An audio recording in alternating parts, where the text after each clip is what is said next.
Let's talk about beats.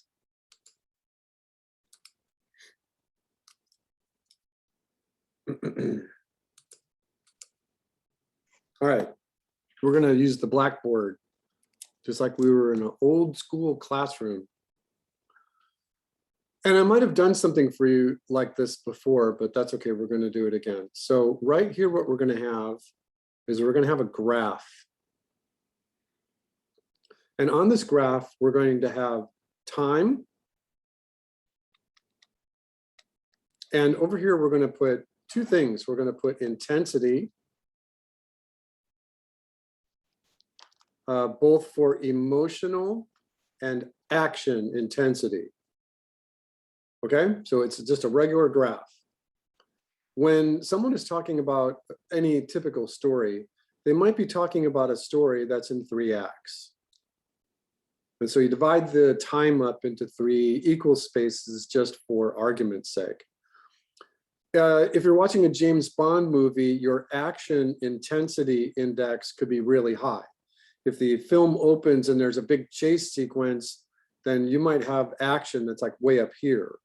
But in a typical story that's a narrative, you might have your action happening at the lower end of the intensity spectrum, where you like 0 intensity and then 100% intense right here. This is the battle sequence, right? And here in times you have 0 time. And if you're talking about a feature film, you might be talking 120 minutes. So we'll just write 120 minutes. And I'm not going to put any indications here, but this is pretty typical that you have rising action and falling action, rising action and falling action, rising action and falling action. And over the course of this exposition or enlightenment or introduction, all pretty much the same thing, you're having your characters develop.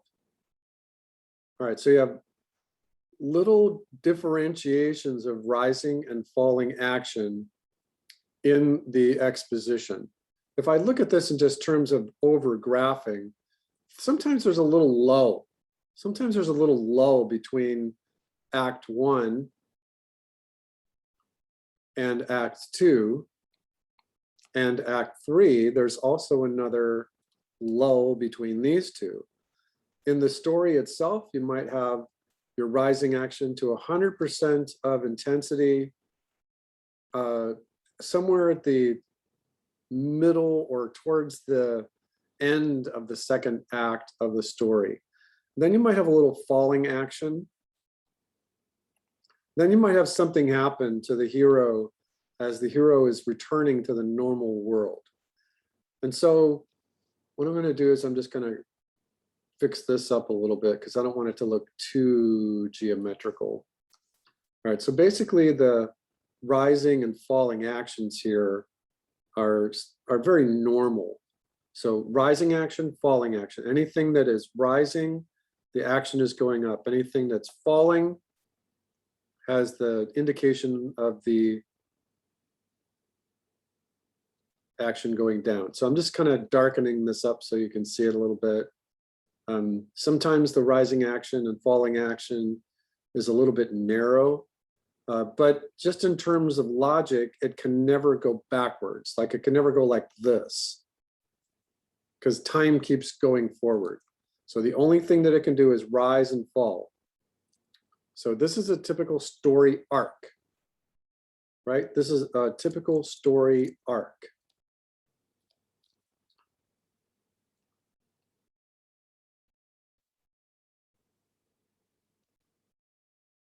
When Konstantin Stanislavski was trying to explain this to the American filmmakers, he called each one of these changing directions of action a bead. He wanted to call it a bead, like there was a little bead of pearls.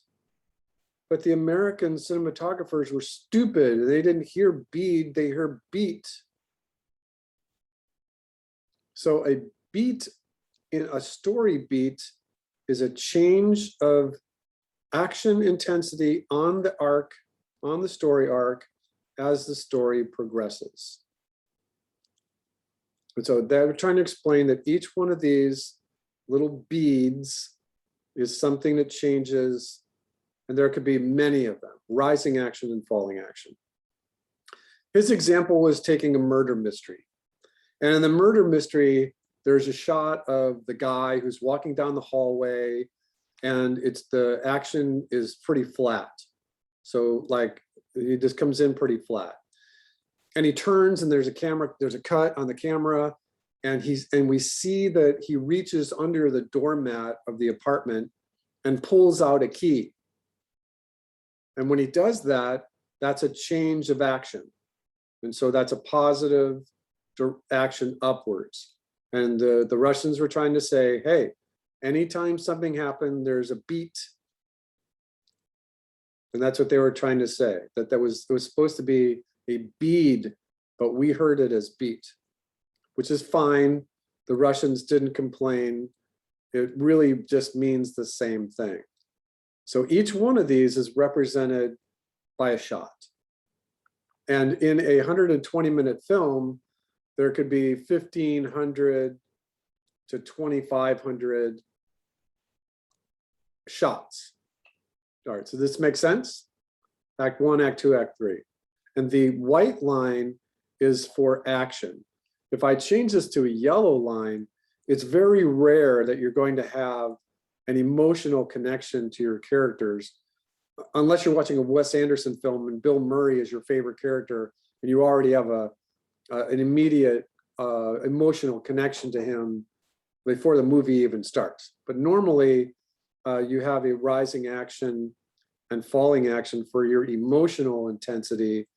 Ideally, if your story is progressing, you want to try to get these two lines to come near each other.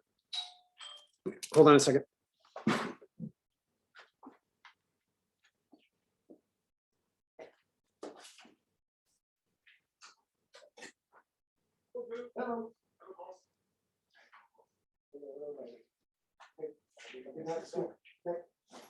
Thanks.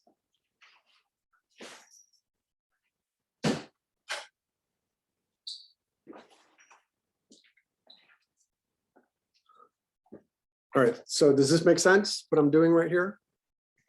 Here's something that you don't want to have happen.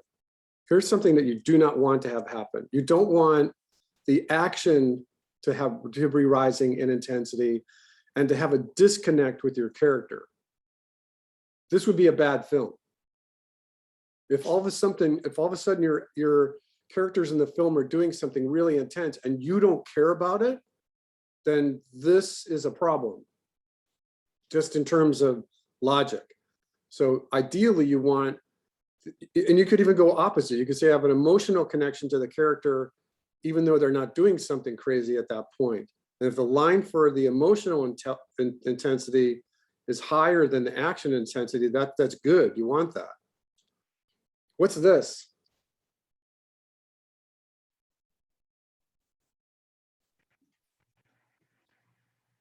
Anybody, what's this? It's the same thing as this. What's this?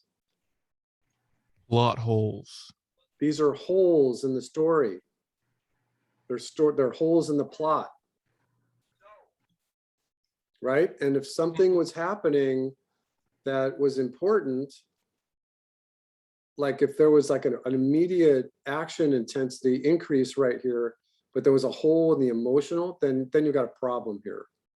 So, and filmmakers think about this emotional and action quotients all the time. In fact, when they're in the editorial room, the director and the editor are right on top of each other. That's why you will find a director and an editor always work together. Go back and look through your favorite directors. Who does Wes Andersen use as his editor?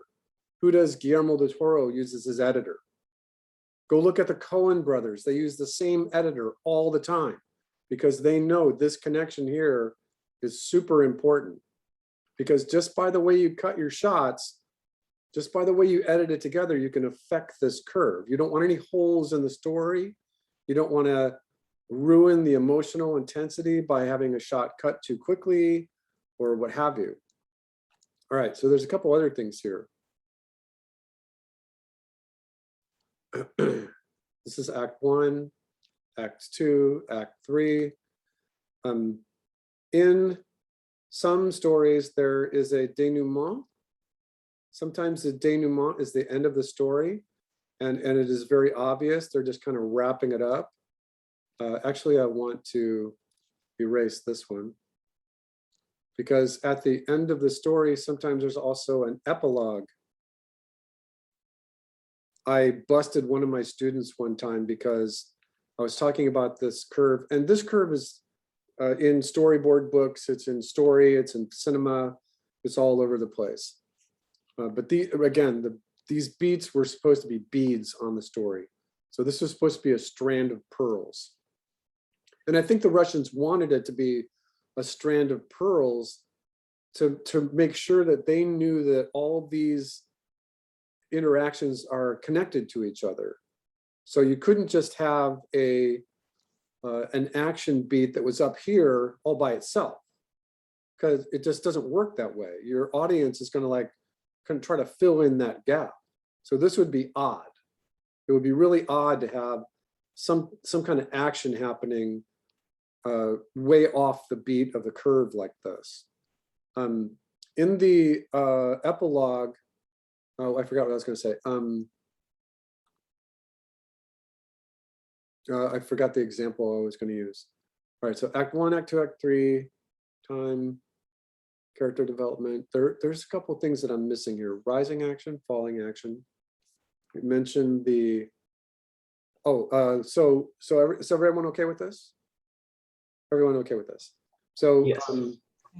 So there is another thing to think about. What is this?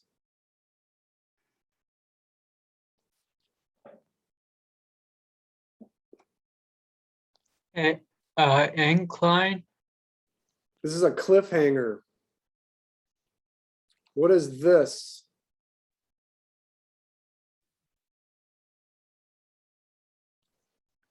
A documentary. It's the most boring story ever. What is this? That's actually also a boring story. It's completely boring, even though the action might be intense the whole time.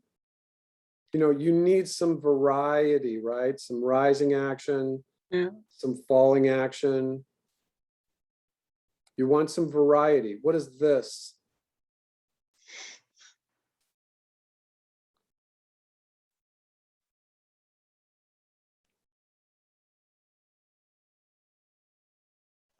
It's a very unsatisfying artsy fartsy movie.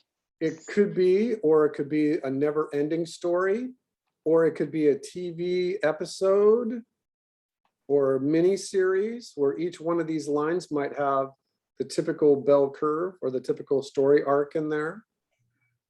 Right. So there's a couple of examples, and there's a couple of great books on cinema that explain that entering into the exposition and the Enlightenment, and then having a little pause between the time of Act 1 and Act 2, and having it being as intense as possible, and then have a little rising action in the third act. This is ideal.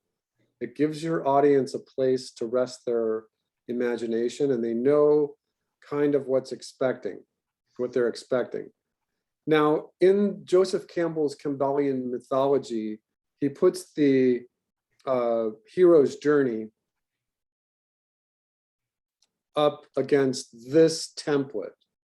And Joseph Campbell was an American mythologist. He talks about this ad nauseum.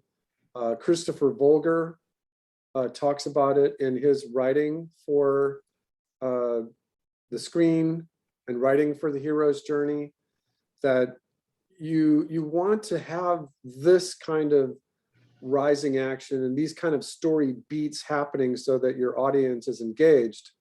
But as a filmmaker, you don't want to do this over and over and over again, because then the audience is going to know the ending of your story before the story even starts. And this was the criticism of the Walt Disney himself.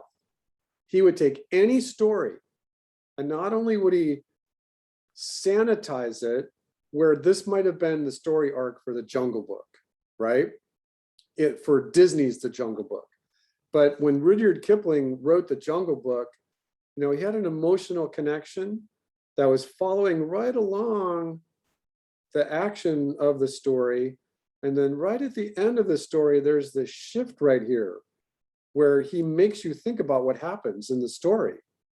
And I'm not going to reveal the ending for Rudyard Kipling's The Jungle Book, but Rudyard Kipling does this. And it's a very surprising ending. It's like, whoa, are you kidding me? And if you do this right, you don't even need to show the action. Disney fixed it. Disney sanitized it by making the ending really soft. And some adaptations of stories will do that. Disney took many films that had either rising action at the very end or big emotional things, or go look at Hans Christian Andersen's The Little Mermaid. The ending of that story is completely different than what Disney did to it, for the Disney company at that point. And so what was the criticism was that almost every single Disney film ever made used the Campbellian mythology as like a textbook, and they used the same beads almost in every single film. And you could see it happening sometime around right here in a film. You knew the ending already. And people just despised that of the Disney company for many years, even though this was safe, even though it was family oriented, it was safe for kids. But he took this out of it. He took this whole imagination, the whole surprise ending out of the story. And even to the point where in some stories, he removed an emotional overlap that was above the action beads. He didn't want that to happen. He wanted this kind of orientation happening in almost every single story he told, whether it was animated or live action. Every single one of them. And I think that this was one of the reasons why P.L. Travers, anybody? The author for Mary Poppins, did not want Disney touching her story. And he was begging and pleading with her for 21 years. Please let me do Mary Poppins. Please let me do Mary Poppins. And then P.L. Travers just was dirt poor at one point, and she caved in, and Disney just offered her just an unbelievable amount of money. And he did this. So when you go watching the Tom Hanks and Saving Mr. Banks, it's complete bunk, because Disney did this to the original writing of Mary Poppins. And Mary Poppins' character was supposed to be stern, but approachable, but she was not supposed to be friendly. She was not supposed to be lovable by any stretch of the imagination. Go read the original books from P.L. Travers, and it's like, she was a hard driving matriarch. She was the leader, and there was no breaking from that. And so the Disneyfication, the sanitization of that was done clandestinely by Disney himself, where he offered P.L. Travers full control over the script. That's what he told her. He said, oh, and she said, oh, and I hate animation, so there's not going to be any animation in it. And Disney said, okay, but you have full control over the script. And that was written in the contract that P.L. Travers signed. Right? Is everyone listening? And so what did Disney do? He brought in his story people, and she went over the script, fine tooth comb and nail. And she went over that script, and she approved that script. What Disney didn't tell her was that there was a hole in the clause that said, oh, that wasn't the script that he was going to use. So she was approving a script, but it wasn't the final script. And so P.L. Travers was furious. For 21 years, she said no. And then all of a sudden, Tom Hanks said, okay. And then he dogged her right at the end. And she was furious because the Disney company knew that she was going to be mad when she saw the original film, just for the animation part alone. They knew that she was going to be furious. And so they did not invite her to the premiere. The Dancing Penguins. What's that? Remember that? I remember she got furious over the like the Dancing Penguins in the movie. She did. She was furious at the animation. She hated the Dancing Penguins. She hated Dick Van Dyke. You know, she could barely handle I can't think of her name now. Someone help me. Mary Poppins. Anyway, and finally she called the Disney studios and said, the premiere is next week. Am I invited? And the Disney company went, oh yeah, of course. And they wired her tickets so that she could come to California because she lived in London. And she came to the premiere and she was just blown away, furious inside the theater to see that the story was not what she approved and that there was animation all over it. She was just completely a wreck. And in the movie Saving Mr. Banks, that movie is complete and total fiction. So if you ever see the movie Saving Mr. Banks with Tom Hanks and Emma, I can't think of her last name now. It's not what really happened. And the critics were like, no, that's not what happened. Disney even took what really happened and sanitized what really happened. P.L. Travers went to her grave being furious at Disney. And in the afterlife, she's probably beating him with a stick repeatedly until the end of time. So that's what beads of the story are. They're changes in story direction. And like I said, this is just an example, but at 15,000 or 2,500 shots, you're going to have, and you should have a change in direction every time there's an action, every time there's a scene cut. This is a boring story if all these beads are right in a line with each other. You want to have rising and falling action. You know, a lot of times when we're looking at this, if a story is really intense like this, there's an example where this is like a really loud rock concert, right? And you're just tired. You know, you get into 30 minutes of a really loud 100% rock concert, and by 30 minutes you're tired.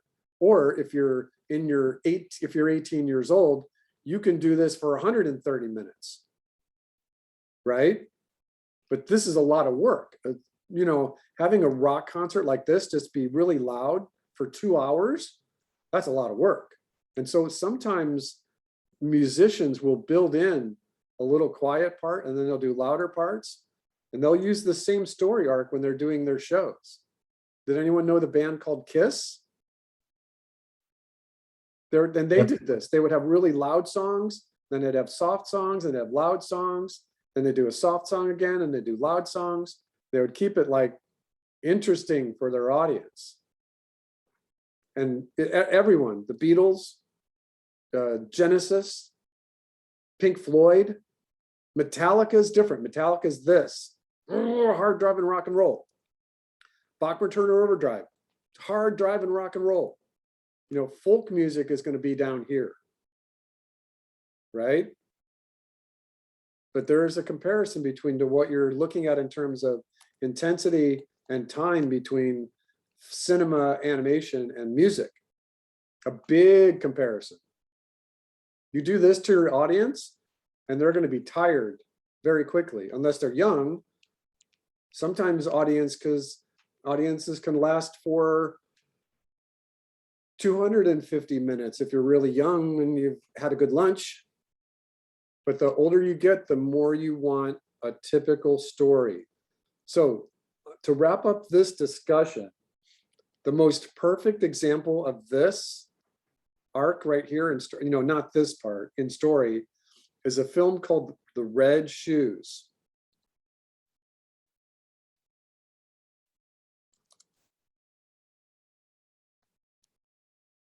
It's a wonderful film. It has all of these parts in it. It's very expressive. You don't know what's coming up. You're very surprised.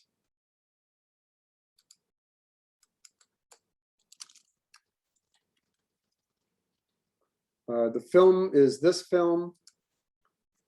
Oh, that's not the film. That's a modern adaptation of it. The film is this film. It's wonderful. It is.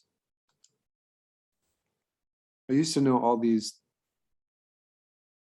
bits and pieces about it. The one from 1948. Yeah. Let me jump over to Internet Movie Database. And there's an interesting little sub-story here. Oh, this is the Hans Christian Andersen story, it says. Yeah, I think that's part of it.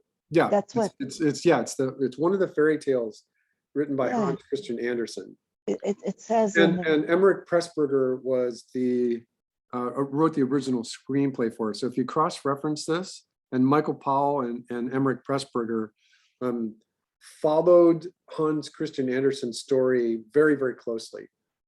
And so because of that, it's a very intense film. It's a very intense film just because of the way the camera was used. It was very intense because of the character development and all the stuff that goes on in it. And because it was 1948, we're at the very tail end of the development of all the cinema. So they had full use of color, full use of cameras and lenses, and cutting the ASL was down to about 15 to 18 seconds. Remember, average shot length in the early days of cinema, the ASL was very long. It was 20, 30, 40 seconds.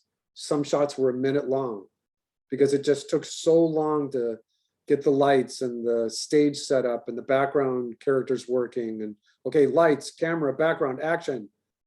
And the ASL went from 30 seconds down to about 18 seconds sometime around 1948. There are some quick cuts. There's some, and there's some popcorn cuts even, but remember, a popcorn cut is going to make your audience laugh no matter what. That's just really fast cutting. Or it's going to make your audience uneasy if you have the orcs fighting and you're doing popcorn cutting during a battle, then you're going to totally make your audience uneasy. But the interesting thing is that I was talking to my daughter. She's 24 years old. And we were just talking about film and cinema or something. And I had made some comment about this film, thinking that she had never seen it. Because in our days of growing up, I had never showed this to my kids. But she had said that they had studied this film in her media studies at Redlands, University of Redlands, and they critiqued it. They watched the film like 4 times and they tore it apart and ripped it apart. So this is a really, really wonderful film. Right now it's like scoring 8.1, which is actually really high for Internet Movie Database. You'll see that if you go to Rotten Tomatoes, the score will be a little higher. Absolutely wonderful film. And I believe this Moira Shearer did not have a career after this film. I believe it was like one of her last films. Did I lie? I just lied to you. Maybe it was one of the other actors. It's a very intense film. Very intense film. All right, did I answer your question, Chloe? Did I over answer your question? You gave me plenty of information. Thank you. I don't think I want to be confused about it again. Why? What are you confused about? No, I'm not going to be confused about it ever again. Okay, good. So I wanted to do something here because I'd mentioned it before. Let's just take a look at what this says. I made a mistake talking about this film the other day because I'm talking to my friend who's got his master's degree in cinema from San Francisco State. And I said, oh, did you watch The French Connection yet? He's like, oh, yeah, of course. And you know, that's like a 1950 film with Gene Hackman. I'm like, whoops, I said the wrong film. This is really an interesting film. It went, you know, it's out in theaters right now. It's scoring a 7.5 on Internet Movie Database. It's done in 3 acts. It's done in 3 separate parts. So each part has its own bell curve. But then they unify all 3 parts with the French Dispatch, which is run by Bill Murray's character. And because of that, it's very interesting. And this Benicio del Toro character, you know, my friend Richard is like, oh my God, he's the greatest living actor right now. And so just for Benicio del Toro's take on his acting in the film, it's totally worth it to go to the theaters. There's an animated sequence in this film. And the animated sequence, I forget what studio did it. It's totally hysterical. You know, all this stuff is happening. And then if you're watching carefully, it's like there's this big crash scene. And then it's like, oh God, are you kidding me? That really happened? So check this film out. It's really wonderful for cinema. It's storytelling. And like I said earlier, the aspect ratio in the film changes at least 30 times. So if you're listening to me yell at you about using the right aspect ratio for your storyboard panels, watch this film and notice how many different times they change the aspect ratio. In this little teaser up here, it's not changing.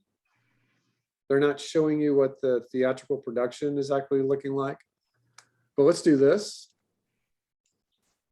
just for grins and giggles. Is it on Netflix? No, it's in the theaters right now. Okay. I imagine it might be on Netflix, but not yet. Maybe after the holidays. All right, so what I just typed in is changing aspect ratios in films.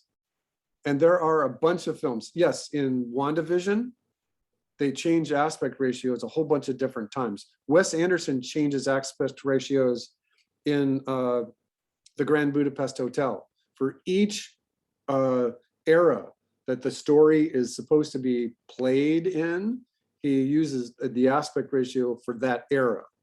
And they have 4 or 5 different eras that he's talking about in the film. So let's see what we got here for our first hit.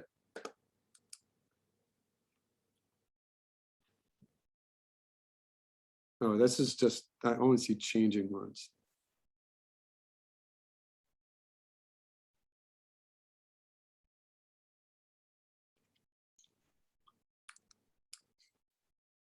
There was I used to have a list. That's not what I want.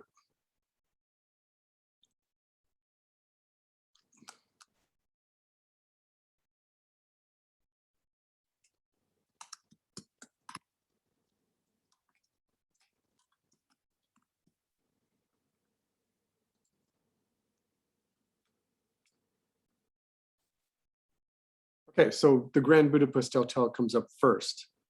So these are films that have aspect ratios that change during the film. It was very typical to go from 1.33 or 1.4 to 1.6 to 1.777, which is what 16:9 is. So if you get your calculator, let me slide this over. If you get your calculator open and you want to just do a quick little animation math, 16 divided by 9 equals 1.777777. So that's what you're dealing with. Anytime you draw a thumbnail, if your thumbnail is 8 divided by 4.5 inches, it's still the same ratio. if you're drawing 4 by 2.125, oops, hold on, 4 divided by 1.125. Oh, I got the wrong ratio. 8, 4 divided by 2.25. So it's the same ratio. So if you ever wanted to say, oh, I want my width to be this big, then you just say, I want the 5 inches times 1.777777, and you come up with 8. So you would do 5 by 8. And that's how you come up with your ratio. So in this, there are a whole bunch of films that change ratios during the film. And it seems to me like they're putting every single one of them in here. But by some websites will give you the ones that were the more popular films, ones that you can are more accessible to streaming services. Kill Bill Volume 2, The Incredibles. I'm absolutely certain that there's a whole bunch of Batman films that change the aspect ratio within the film. It's something that you should think of. When you're sitting there watching a film, you shouldn't just be sitting there idly watching it. It's like, oh, this is 185, right? So if I switch this to aspect ratio just to images, come on. And I'm just going to take this out of there. That cinematographers can use a whole bunch of different ratios. You know, here's our 16 by 9 right here. But you can use, most movies are set in 185 because it's a little wider. And then wide movies are almost 2.21, and then 2.35 is for Panavision, extra wide Panavision. There's even another one after this, which is IMAX. Television used to be 4.3. So this is a very interesting way of thinking about what your aspect ratio looks like when you're looking at cinema. One of the things that cinematographers and directors always hated is when they would shoot a film in 185 and then the film got clamshelled or squished to 4.3 and they cut the edges off of it. And so that's what clamshell means, that they just cut the edges off of it. Or they would put the standard 185 in what was called letterbox. And for people that still had 4.3 screens, they would have a little black on the top and a little black on the bottom. And then the other was true if they had a film that was shown in 4.3 on a wide screen, that was called pillar box.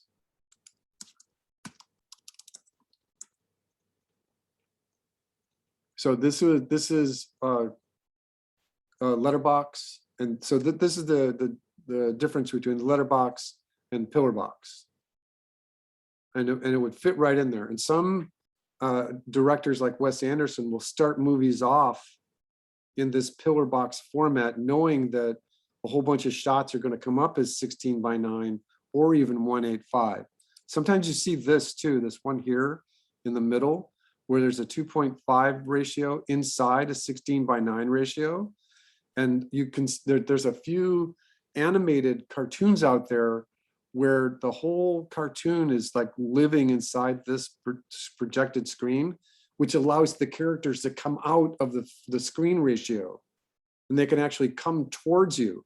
And if you're wearing 3D glasses, it could actually look like they're popping off the screen. That's a very interesting thing in modern cinema. What's this? This is just like an example of all the different variations.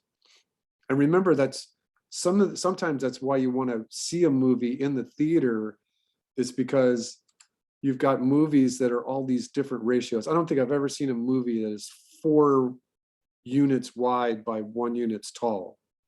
I think the typical is 2.35 for extremely wide screen. 70 millimeters, really wide. All right, hopefully that answers your question, Chloe.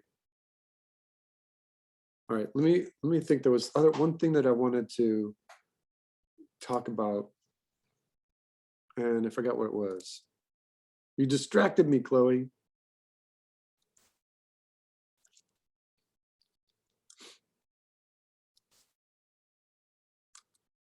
All right, let me jump over here. Oh, that's what I wanted. Hold on a second. So I'm going to go to my Pinterest board, and right now we're on my effects. So let me switch this to board. I didn't add, I think I might have added this one. And there's something that I want you all just to kind of think about as you wrap up this project and go into the next one. In the next one, I want you to try to work with tone. And we'll do a couple of demonstrations for you. But this is one of the things the last things I pinned on the storyboard board, which is a really good example of atmospheric perspective. But there's a whole bunch of things in here that are going on that I would like to explain. So let me get my green pencil out again.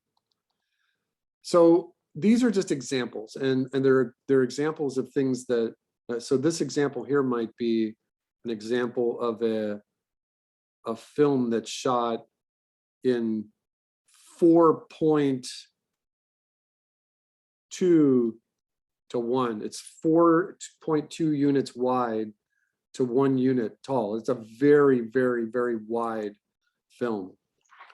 Which remember that if you wanted to do a close-up of a character, that you'd have to get that character off to the side of the screen, because it would be very weird to have them in the middle. So you'd have to really worry about your staging.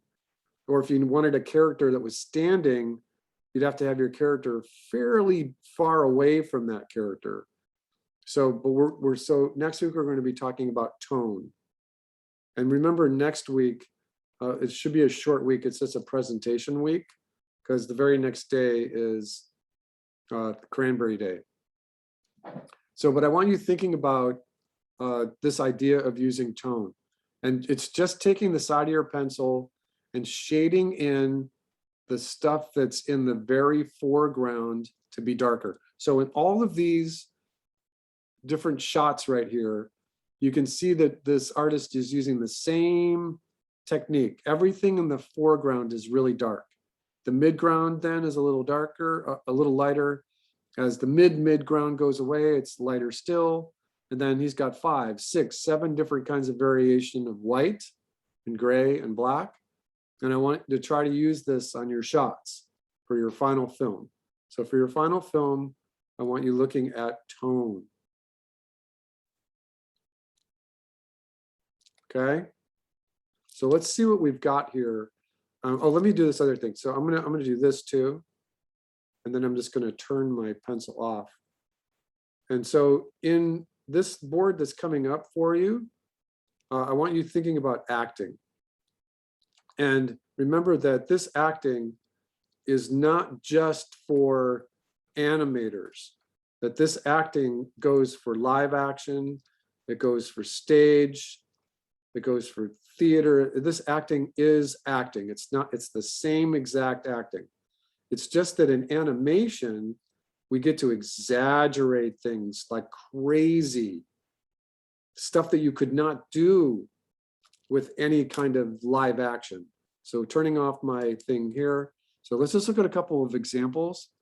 So this is just trending. When you click on that first pin, you're going to see lots of examples of really great tone. Your boards not have to look like this. Each one of these is probably a couple of hours worth of work, but I want you using at least some kind of tone in your storyboard. So let's go backwards. I think let's go backwards and find a really good example of just a regular board that has some good tone in it. All right, so this is my storyboard board. And so this is nice. If I look at this example right here, it's just got a couple of differentiations of a medium gray to a light gray. It's a very nice shot, talking about using a bird's eye view in this particular shot. It's great. It places her in power. It places him down underneath. He's got less power. And you can see now that this is proper trending. There's some really great examples of composition, but really good use of tone. The default use of tone is just shading your characters in, getting your characters to pop off the background. If there's something that in the midground or a prop that they're leaning on or attached to, then use a lighter gray. But for the first thing about tone, just give your characters a little splash of gray. And if you're doing it in Photoshop, that's fine, it's quick. This is example right here is not good because the silhouettes are reading like they're being lit really brightly with a really bright light. So I want you to just shade your characters. So, and I don't want to click on this one because I'm going to get some weird stuff. I can just feel it. Here, the tone is coming into this one through the use of texture. And you can do that too if you want, but at least give yourself some sort of tone. Give your character just a medium gray, and then separate the foreground, midground, and background elements out with variations of gray if you want, but at least the tone should be for the character. For this one, when you're doing your final board panels and anything you're drawing for your next one, you could be looking at this little tag right here, just about how you're composing your shots. I've told you that the primary go-to is using the rule of thirds. And I've alluded to all the other ones, where these are all other places where your focal points can be. And you can have compositions that are triangular or square or round or based on the golden mean or golden triangles. There's all kinds of different ways to compose your shots. All right, so let's see if we can find some good examples of tone. This is nice for head framing. The variations of camera shots. Let's see what happens if we click on this. We're good. So this is got some just advanced stuff in here, which is fine, but there's a whole bunch of stuff that I usually don't cover. This one, this is interesting just about getting your cameras in the right place. So this is a normal neutral camera, just a slight variation. And this artist is telling you, hey, vary your camera a lot. So this is a really good example of taking what you would have for thumbnails and then really putting a variation on your final shots. So this is a really good example of what you would be just drawing for quick references and then how you actually compose your camera a little better. Also, you can bring the acting card into here. If this camera is pointed down at the character, that gives power to the camera. If the camera is pointed up, that gives the character who the camera is looking at the power. Remember in Star Wars, don't attack if you have the lower ground. You're going to lose. The one who has the higher ground always has the power, always wins. Go look at Sun Tzu's The Art of War. If you have the upper ground, you have an advantage. You have the power. All right, let's see some other examples of tone. It's easier to draw the tone if you're in pencil. If you're in rough animator drawing, when you draw,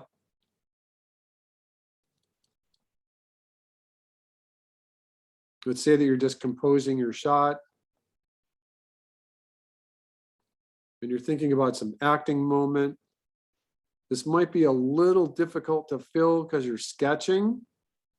And so if you get your paint bucket out, you're going to find that you're going to have these little blobby things, and it's not the best. So sometimes what works is, and it's not going to, that's not what you want, right? So sometimes the best thing you can do is grab your paintbrush and just kind of give yourself a wider paintbrush.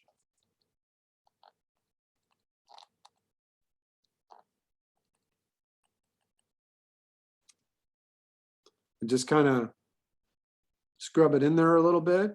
or give yourself some cross hatching. Just really quick. You don't want to spend a lot of time on this. And it looks better if you got your shot and you're just in a mid shot and your character's to be or not to be, then you could just say, I'm just gonna crosshatch this just to give it a little bit of tone.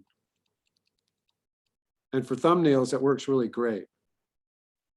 Again, using the paintbrush or the paint bucket is gonna be obstinate. It's gonna be really difficult because the last thing I want you doing is drawing a character so because you're thinking of how it's going to be painted in. Yeah, certainly if you drew just the outline, all you have to do is paint it and you're done.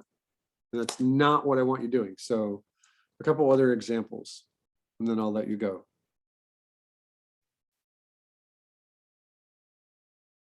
So here they're talking about silhouette in this drawing with Pocahontas and Cinderella. And you can see that they're saying no, because Pocahontas has her arms close to her body. So when you're doing your boards for next week and you're thinking about tone and acting, look at the exaggeration that you can get and the better silhouette that you can get, just breaking up her hair or getting holes in the arms and holes between the hands and the dress. The silhouette is super important. So next week it's tone, acting, silhouette. All right. Oh, look, the line of action, everybody.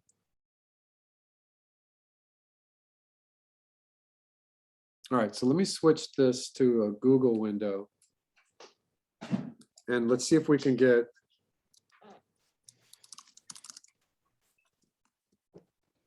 acting for animation, switches to images.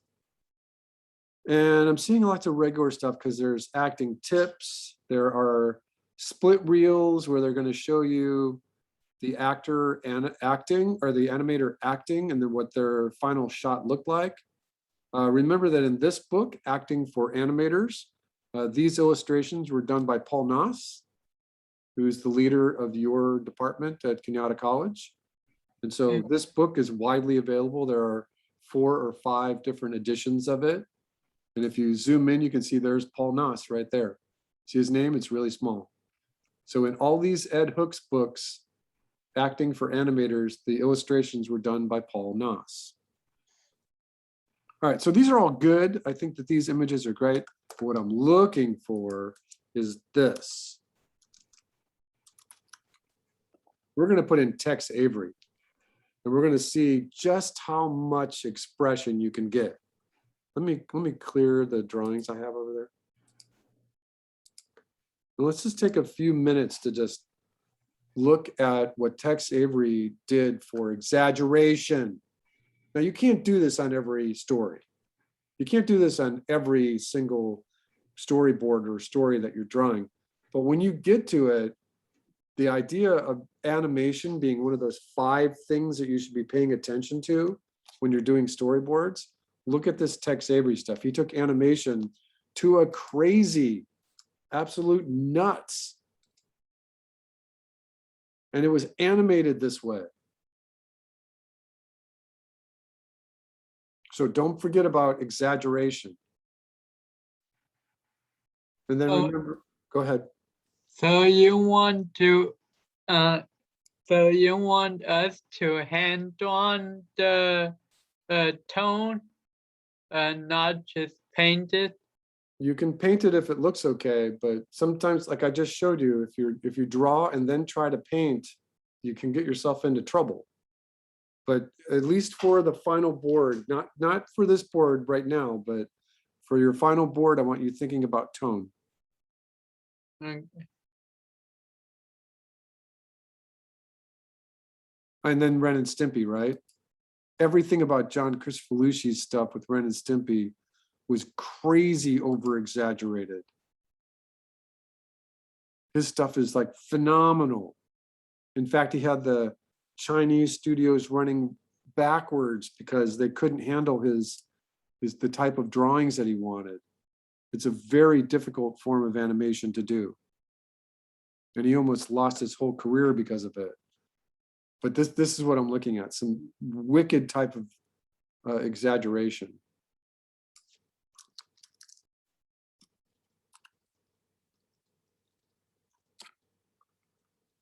You got Ren and Stimpy. What kind of acting for animators can you get into your shots? All right.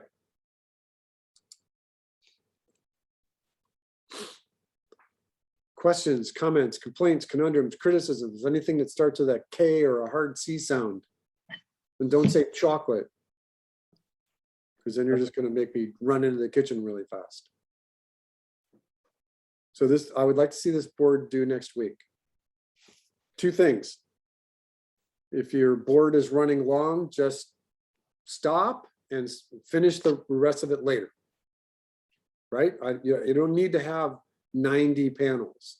I'd rather see 35 panels drawn very well, and that you're paying attention to your camera, you're paying attention to your acting, you're paying attention to camera moves when you need them. Remember, any camera move has a meaning to it. We talked about that last week. Remember that when you're developing your characters, your ideas, your stories, for your final story, you should have tone in there. Everything else on top of it, but this board, your final board, should have tone in it. Okay, everyone okay? Yes. All right, I'm going to let you go a little early tonight. What, Alex? What? All good, all good. Yeah, are you sure? Yeah, I took lots of notes. I Okay. look away because I have a second screen where I take No, notes. not that. You were. I just said, "Is everything okay?" And you were laughing. That means that's a good thing. So either the meth was setting in, or someone told you a joke off screen. That's no. Oh, come on! I'm allowed to have a little fun with you. You All right, so are, we're- I just, So once again, what I would like to do is start at 6:30 next week and try to get you out as early as possible. I should have all seen your stories. If anyone needs me during the week, you can email me. I'll try to respond. But I would like to get in and out of next week quickly. Again, remember, if your story is running a little long, just stop. Give yourself 45 panels, make them good, and just say you're going to finish the rest of them when you get a free time. Wait, why are we getting out early next week? I Because- thought Thanksgiving was in 2 weeks. I thought Thanksgiving was next week. 25th is I think Thanksgiving. it's have 2 no weeks, idea. Billy. Oh, yeah, I don't, so yeah, I'm out of my mind. You're right. what? Thanksgiving is in 2 weeks? I thought it was Right. next week. Yeah. 2 weeks after Wednesday. Wow, I just got an extra week in my life. That's wonderful. All right. I don't blame you, Billy. November is going by really fast. Yeah, it's true. Well, it's all Billy's fault, right? Yep. I mean, he thinks it's Chloe's fault, but he just is just blind. It's, I always blame it on Chloe, but my doctor recommended the wrong medication.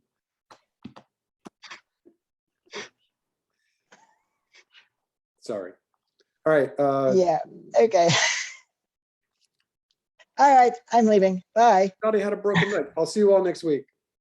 Good night, Thank everybody. you. Stop for now. Good night. Bye. Thank you. Good night.